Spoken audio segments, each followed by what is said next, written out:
Hello, I'm Lynette Coleman, Region Senior Community Impact Director for the Eastern States region of the American Heart Association. Today, we are going to talk about Life's Essential 8, a science-based recipe for a healthier life. As you watch the presentation, I encourage you to have your favorite wellness tracker or journal close by, as we hope there will be resources and information that you can use in your wellness journey. Now let's begin. Life's Essential 8 identifies the most important factors for cardiovascular health. There are 4 health factors and 4 behavior factors. The 4 key health factors are blood pressure, blood lipids, healthy weight, and blood sugar. A healthcare professional can measure each of these contributing health factors and help you understand what the levels mean to your health journey. But let's get started with blood pressure. Your blood pressure is typically recorded as 2 numbers written as a ratio. Systolic, the top number, is the higher of the 2, and it measures the pressure in the arteries when the heart beats. Diastolic, the bottom number, is the lower of the 2, and it measures the pressure in the arteries when the heart is resting between heartbeats. A diagnosis of high blood pressure must be confirmed with a healthcare professional, and an unusually low blood pressure reading should also be evaluated. Healthcare professionals can take blood pressure readings and provide recommendations. Next is blood lipids, or more commonly known as cholesterol. Cholesterol is a fat-like substance that comes from 2 sources, food and your body. It is found in foods from animal sources only. It travels in the body by lipoproteins. There are 2 types of lipoproteins that carry cholesterol to and from cells. One is low-density lipoprotein, or LDL. The other is high-density lipoprotein, or HDL. HDL helps keep LDL from sticking to artery walls and reduces plaque buildup. This process can lower the risk of heart disease and stroke. A healthcare professional can measure your blood cholesterol and help you understand what the level means in the context of your overall health. Next is a healthy weight. Understanding how many calories you take in and your activity level can help you understand if you need to make changes. A body mass index, or BMI, is the numerical value of your weight in relation to your height. Knowing your BMI can help you know whether you're in a healthy weight range. You can calculate your BMI online or talk with your healthcare professional about having your BMI calculated. Last is blood sugar. The first step to managing your blood sugar is to understand what makes blood sugar levels rise. The carbohydrates and sugars in what you eat and drink turns into glucose, or sugar, in the stomach and digestive system.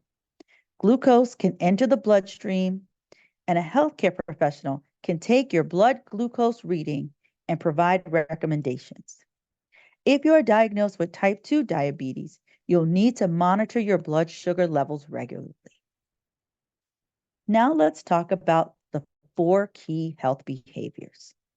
The 4 health behaviors are not smoking, adequate sleep, healthy diet, and engaging in physical activity.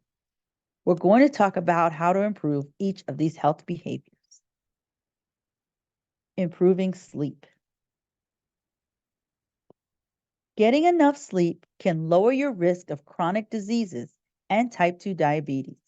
It can strengthen your immune system, improve your mood and increase energy, and help you be more creative. So let's take a minute to think about what you can do to get enough sleep. Here's where taking notes in your tracker and your journal can be helpful. And if you need to pause the video, please do so.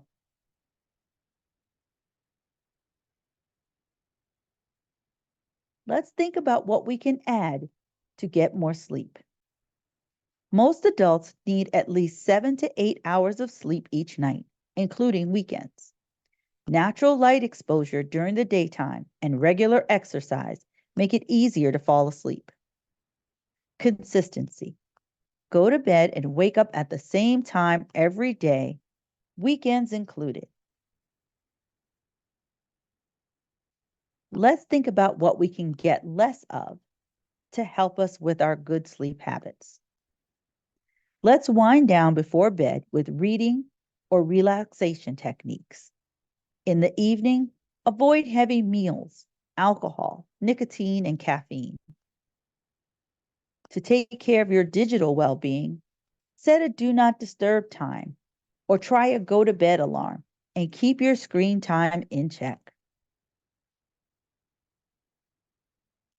Improving diet is our second healthy behavior.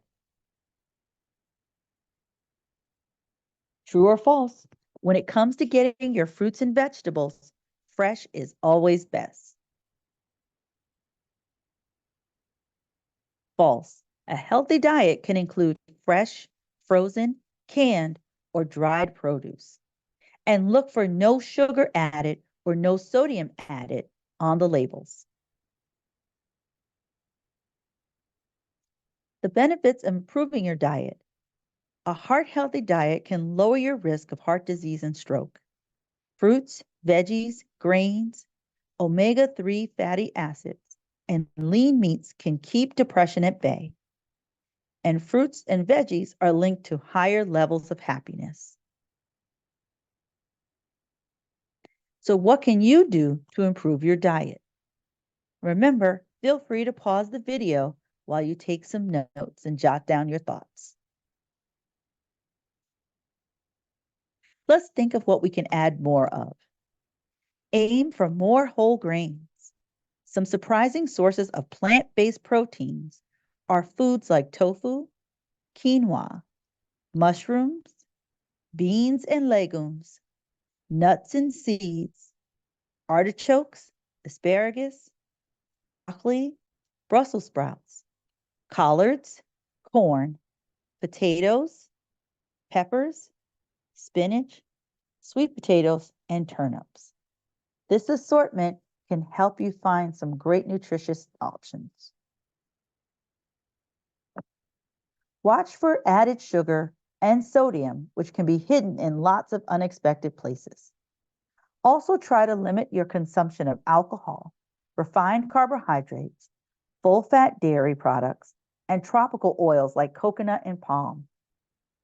Highly processed foods typically contain things you won't use in food preparation at home, like colorants, flavorings, modified starches, and high fructose corn syrup.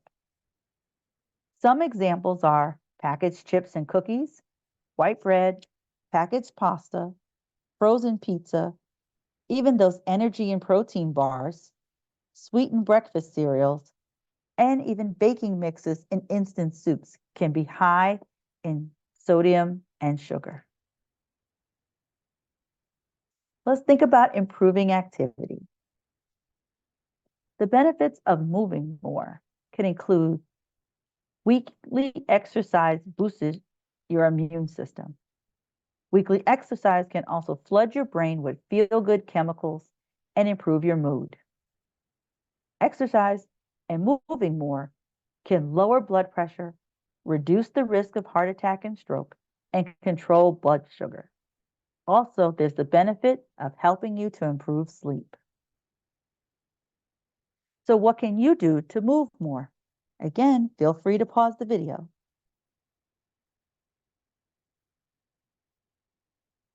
Well, we can add more. Let's start small. Even if it's 15 minutes a day, eventually you can build up to 150 minutes or more per week. And remember to include things like yard work, dancing, walking your dog, and cleaning the house. It all counts. Let's sit less. Let's remember to stretch between meetings, move while you binge watch a show, or take the stairs whenever you can. Quitting nicotine. True or false? Nicotine helps you relax. False. In our Truth Initiative surveys of young people who quit vaping, they found that 90% of those who quit vaping said that they felt less stressed, less anxious, and less depressed once they were able to quit vaping. There are lots of benefits for quitting nicotine. On average, smokers die more than 10 years earlier than non-smokers. Vaping is a huge threat to kids and young people. Tobacco companies want to hook a new generation on nicotine and smoking. The truth is, they spent more than $8.6 billion on aggressive marketing in just 1 year alone. That's almost $1 million every hour. So remember, the benefits of quitting smoking can include, after just 1 year, your risk of heart disease goes down by half. You'll increase your chances of living longer. Your senses of smell and taste will improve. And a smoker's cough will go away. So what can you do to quit nicotine?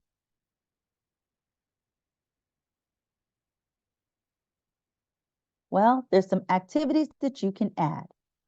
Remember, a support buddy or friend can help you with some of the common struggles of quitting. Getting activity, like physical activity, can help you manage the stress and cravings when you're quitting, and you'll feel much better too. Set small goals and reward yourself. Quitting takes a lot of willpower. Reward yourself when you reach milestones and forgive yourself if you take a step backward. Get back on course as soon as possible to stay on track and kick the habit for good. What can we do less of? Quitting can be tough because there are so many triggers that remind you of smoking. So try to avoid emotional triggers like stress or anxiety. Let's try to avoid social triggers like being around groups of people that are smoking. And there are situational triggers like parties, concerts, or places that you associate with smoking. Well, we've gone through our 8 factors. Now, do you know where to start? We've covered a lot and it can be overwhelming. Let's remember it's all connected. Our bodies, mind, and heart all contribute to our sense of wellness. Something as simple as moving your body can spark a positive shift. You don't have to make a big life change to see the benefits. Just add a little more activity into your day and take things one step at a time. And when you do start moving, it's a natural mood booster. Remember, physical activity can relieve stress, anxiety, depression, and anger. For more resources about Life's Essential 8, we invite you to take 3 easy steps. First, log on to mlc.heart.org and take the quiz. Find a focus area so you can start one step at a time. Then take action. Get simple science-backed tips by visiting heart.org/life's8. And then third, talk to your healthcare provider. Know your numbers and get the support you need. Thank you for taking the time to listen to our presentation of the American Heart Association's Life Essential 8.